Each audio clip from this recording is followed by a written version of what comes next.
আজ আমরা আলোচনা করব বাংলা নাট্য সাহিত্যে মাইকেল মধুসূদন দত্তের অবদান। বাংলা নাট্য সাহিত্যে মাইকেল মধুসূদন দত্তের যে আবির্ভাব ঘটেছিল সেই আবির্ভাব কিন্তু নাট্যকার হিসাবে ঘটেছিল, কবি হিসাবে নয়, একজন নাট্যকার হিসাবে। মাইকেল মধুসূদন দত্তের প্রথম লিখিত নাটক রিজিয়া, খুব সংক্ষেপে বলার চেষ্টা করব। প্রথম লিখিত নাটক রিজিয়া, বানানটা হচ্ছে RIZIA। নাটকটি ইংরেজিতে লেখা এবং এটি মাদ্রাজে অবস্থানকালে তিনি লিখেছিলেন। পরবর্তীকালে তিনি যখন কলকাতায় ফিরে আসেন, আকস্মিকভাবে বাংলা সাহিত্যের সঙ্গে জড়িয়ে পড়েন এবং বাংলা সাহিত্যকে তিনি 7 বছরে, মাত্র 7 বছর, 7 ইয়ার্স তিনি বাংলা সাহিত্যকে যা দিয়েছেন সেটা 1000 বছরের উপযোগী জিনিস। এবং মাইকেল মধুসূদন দত্তের লেখা বাংলা সাহিত্যকে যেভাবে সমৃদ্ধ করেছে সেটা হয়তো বলে বোঝানো সম্ভব না। যাই হোক, সেই সব কথায় না যে বা সেই যোগ্যতাও আমার নেই যে সেই আলোচনা করব।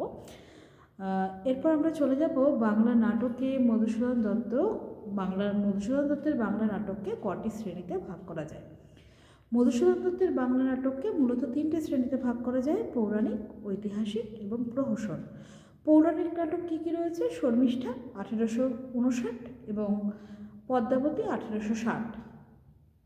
শর্মিষ্ঠা নাটকে কী রয়েছে? শর্মিষ্ঠা নাটকে রয়েছে মহাভারতের কাহিনী, মহাভারতের যযাতির কাহিনী, রাজা যযাতির কাহিনী রয়েছে। যযাতির কাহিনী কী রয়েছে না, শর্মিষ্ঠা এবং দেবযানীর প্রেম যযাতির মনে যে দ্বন্দ্ব চাঞ্চল্যের সৃষ্টি করেছিল সেই দ্বন্দ্ব চাঞ্চল্যের কথাই শর্মিষ্ঠাতে রয়েছে।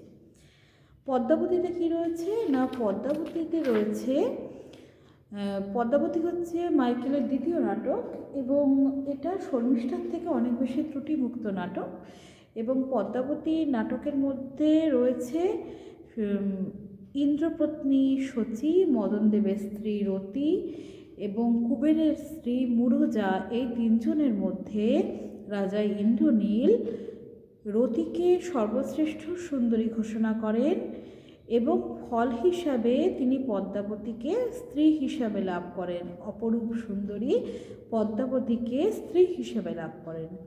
কিন্তু স্ত্রী হিসাবে লাভ করলে কি হবে? শচীর আক্রোশে ইন্দ্রনীলকে অনেক কষ্ট সহ্য করতে হয় এবং ইন্দ্রনীলের সঙ্গে তার স্ত্রীর বিচ্ছেদ হয়, যদিও শেষটা বিয়োগান্তক ছিল না। এর যে ঘটনাটা, এর কাহিনী ভাগ কিন্তু গ্রিক পুরাণের অ্যাপেল অফ ডিসকর্ডের কাহিনী ভাগ থেকে গৃহীত এবং অ্যাপেল অফ ডিসকর্ডের কাহিনীটিকে ঢেলে সাজানো হয়েছে।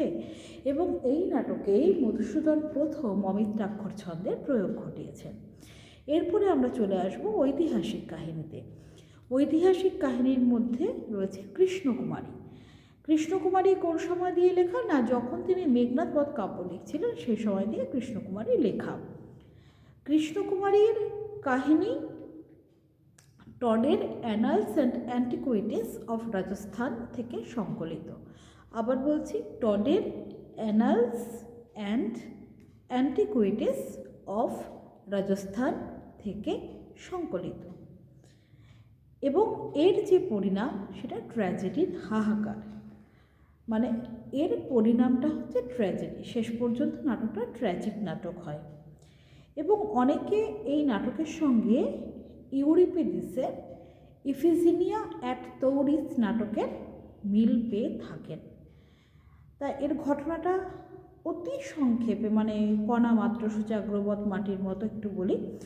উদয়পুরের রাজকন্যা কৃষ্ণকুমারীকে পত্নীরূপে লাভ করবার জন্য জয়পুর রাজ জয়সিংহ এবং মরুদেশের অধিপতি, মরুদেশ, মেরু কিন্তু না, মরুদেশের অধিপতি মানসিংহের মধ্যে লড়াই চলে এবং শেষ পর্যন্ত ঠিক হয় যে কৃষ্ণকুমারীর, মানে রাজকন্যা কৃষ্ণকুমারীর মৃত্যুদণ্ড ধার্য হয় এবং কৃষ্ণকুমারী নিজেই দেশের স্বাধীনতা, এবং শেষ পর্যন্ত দেখা যায় যে কৃষ্ণকুমারীর রাজ্য আক্রমণের প্রস্তুতি নেওয়া হয়।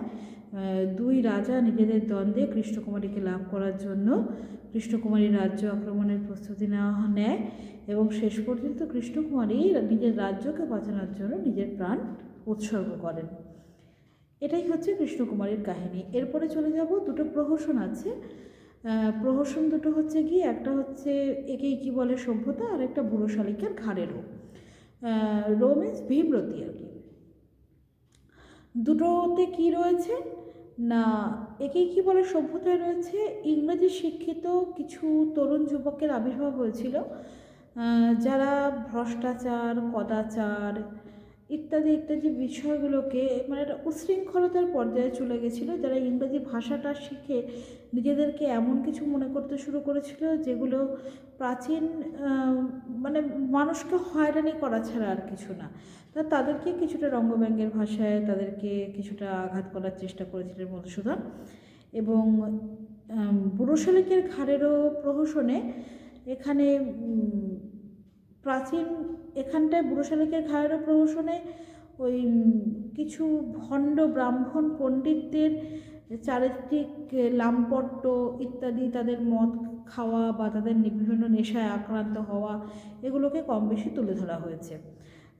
এবং শেষ একদম প্রতিভার অস্তগামী ছায়ায় দাঁড়িয়ে মধুসূদন দুখানি নাটক লিখেছিলেন। তার মধ্যে একটা মায়াকানন, যেটা বিয়োগান্তক নাটক ছিল, আরেকটি ছিল হচ্ছে বিষ না ধনুর্গুণ, এটি অসমাপ্ত নাটক। এই নাটক দুটি বিশেষ উল্লেখযোগ্য নয়, তবে মধুসূদন যেটি করেছিলেন বাংলা নাটককে একটা সুশৃঙ্খল পর্যায়ে এনেছিলেন। বাংলা নাটককে স্থূল ভাড়ামি থেকে উদ্ধার করেছিলেন। বাংলা নাটককে গুরুভার রচনা রীতি থেকে উদ্ধার করেছিলেন।